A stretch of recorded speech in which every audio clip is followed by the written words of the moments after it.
कैसे हैं आप सभी। स्वागत है आपका हमारे YouTube channel Goldy story point पर। आज की कहानी है बहू तो सुंदर ही होनी चाहिए। जो भी चैनल पर नए आए हैं चैनल को लाइक शेयर और सब्सक्राइब करना न भूलें। घंटी का बटन दबाकर ऑल आइकन ज़रूर प्रेस करें ताकि हमारी आने वाली कहानियों की नोटिफिकेशंस आप तक पहुँचती रहें। तो चलिए शुरू करते हैं आज की कहानी। सविता जी के डॉक्टर बेटे की शादी कुसुम के साथ संपन्न हुई। सविता जी ने बहुत धूमधाम से बहू का स्वागत किया। अब बहू की मुंह दिखाई की रस्म के लिए सभी औरतें इकट्ठा हो चुकी थी। सविता जी के बेटे मृदुल ने कुसुम के साथ लव मैरिज की थी। कुसुम का घर परिवार गरीब था, इसलिए बहुत गिने चुने रिश्तेदार ही बारात में गए थे। लेकिन सविता जी ने अपने घर में बहुत बड़ी पार्टी रखी थी जिसमें बहू के मुंह दिखाई की रस्म होने वाली थी। तो सरिता जी की ननद भगवती ने कहा, अरे सविता, बहू कहाँ है? मुंह दिखाई की रस्म का समय हो चला और कितनी देर लगाएगी तुम्हारी बहू पार्लर में? रिसेप्शन पार्टी कब से शुरू हो चुकी है। सभी मेहमान आ चुके हैं, खाना खाकर अपने अपने घरों की ओर जाने लगे हैं। लेकिन तुम्हारी बहू है कि सज संवर कर पार्लर से ही वापस नहीं लौटी। सविता जी ने तैयार होने गई कुसुम को फ़ोन लगाया और जल्दी से आने को कहा। फिर वे अपनी ननद से बोली, दीदी वह वहाँ से निकल चुके हैं। रास्ते में घना जाम था, बस पहुँचने ही वाली है। सविता जी की ननद भगवती सविता जी से पहले ही चिढ़ती थी, क्योंकि सविता जी ने पति की छोटी सी नौकरी में ही अपने बच्चों की अच्छी परवरिश की थी। एक सुलझी हुई गृहिणी का परिचय देते हुए उन्होंने वर्क फ्रॉम होम करते हुए थोड़ी थोड़ी रकम जोड़कर और कुछ मृदुल को स्कॉलरशिप मिली थी जिसकी वजह से वह डॉक्टर बन गया। अब वह अपने खर्चे से बहन की इंजीनियरिंग करा रहा था और साथ ही घर की आर्थिक स्थिति भी सुदृढ़ होती जा रही थी, जिससे सभी रिश्तेदार उनसे चिढ़ते थे, क्योंकि कोई किसी को ऊंचा और तरक्की करता हुआ देखकर खुश नहीं होता। तभी कुसुम पार्लर से आ गई। उसने लंबा सा घूंघट तान रखा था। स्टेज पर जाने से पहले मुंह दिखाई की रस्म के लिए जैसे ही वह पटरे पर बैठी, एक एक करके सभी औरतों ने बहू का चेहरा देखा और सभी ने अजीब सी भाव भंगिमा बना ली।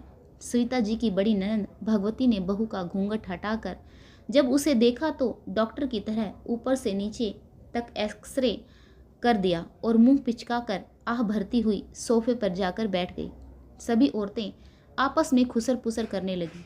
सविता जी के कानों में भी औरतों की आवाज़ें पड़ी जो कह रही थी कि सविता जी का बेटा बहुत सुंदर है, परंतु यह क्या, लव मैरिज के चक्कर में कैसी लड़की उठा लाया। ना तो कोई रंग रूप है और ना ही कोई अच्छा दहेज लाई है।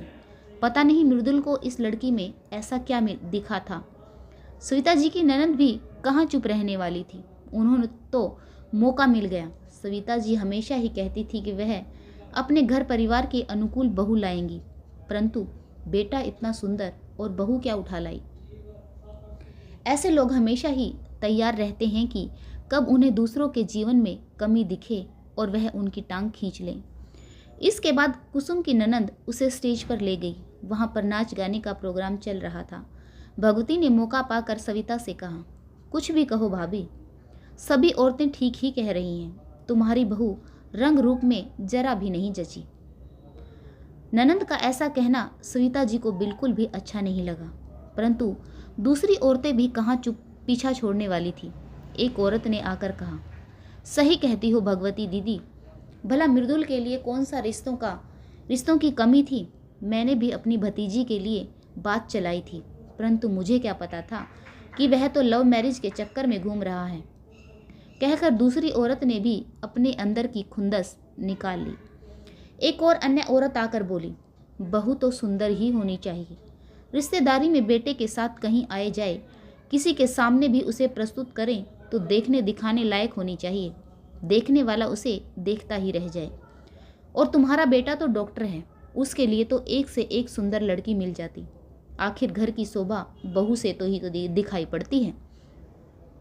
सविता जी को सभी औरतों का ऐसा कहना अच्छा नहीं लगा और वह गुस्सा होते हुए बोली, बस कीजिए आप लोग, क्या अनाप शनाप बातें कर रही हैं। कौन कहता है कि मेरी बहू कुसुम सुंदर नहीं है और मेरा बेटा डॉक्टर है। मेरी बहू भी डॉक्टर है, वह मेरे बेटे की जीवन शैली को अच्छे से समझती है। दान दहेज का क्या है, इतनी अच्छी पोस्ट पर है, इतनी बढ़िया तनख्वाह लेती है, चाहे जो खरीद सकती है। और क्या कह रही थी आप कि आपकी भतीजी से मैंने अपने बेटे की शादी नहीं करवाई। तुम्हारी भतीजी आए दिन पार्टियों में इतना सारा मेकअप लगाकर घूमती रहती है। उसका अधिकतर समय पार्टियों में बीतता है। भला ऐसी लड़की क्या जानेगी कि डॉक्टर बनने में कितनी मेहनत करनी पड़ती है। तुम्हारा मायका अमीर है और तुम्हारी भतीजी मेकअप करके पार्टियों में घूमती रहती है। भला वह मेरे बेटे के साथ तालमेल कैसे बिठा पाती। दहेज और चंद रुपयों के लालच में हम ऐसी बहू ले आते हैं जो हमारे घर और जीवन की शैली के साथ बिल्कुल भी मेल नहीं खाती। ऐसी सुंदर बहू का क्या करें जो सिर्फ मेकअप और शॉपिंग में पैसा उड़ाना जानती हो। फिर घरों में आए दिन झगड़े होते रहते हैं। सुंदर तो बहू तो ले आते हैं, लेकिन सुंदरता बनाए रखने के लिए खर्च भी तो करने पड़ते हैं। एक डॉक्टर की क्या जिम्मेदारी होती है, यह एक डॉक्टर ही समझ सकता है। सिर्फ खूबसूरती, फैशनेबल बहू ही नहीं, केवल समाज को दिखाने के लिए बहू का सुंदर होना ज़रूरी नहीं है। उसमें रूप के साथ साथ गुण भी होने चाहिए। रूप में चाहे बहू 19 हो चल जाती है, परंतु गुणों में 21 ही होनी चाहिए। जिंदगी का रंग नहीं तो जिंदगी का रंग ढंग बिगड़ते देर नहीं लगती। सविता जी की कही बातें सभी औरतों की समझ में आ चुकी थी। उन सभी की नज़रें झुकी हुई थी। कई औरतें जो अपनी बहुओं की सुंदरता के लिए इतरा रही थी, वह समझ चुकी थी वह केवल सुंदरता के मुंह में पड़कर ऐसी बहू ले आई हैं जो उनके परिवार के अनुसार सही नहीं है, बल्कि उन्होंने घर की दशा व दिशा ही बिगाड़ दी है। सविता जी की ननंद भगवती भी अपना सा मुंह लेकर एक कोने में जाकर बैठ गई।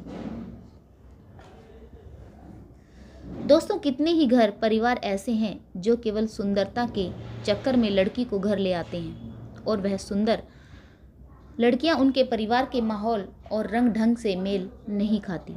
आए दिन घर में कलेश मचता है। अच्छा होता वह बहू ऐसी बहू घर में लेकर आए जो लड़के के साथ तालमेल सामंजस्य बिठा सकें।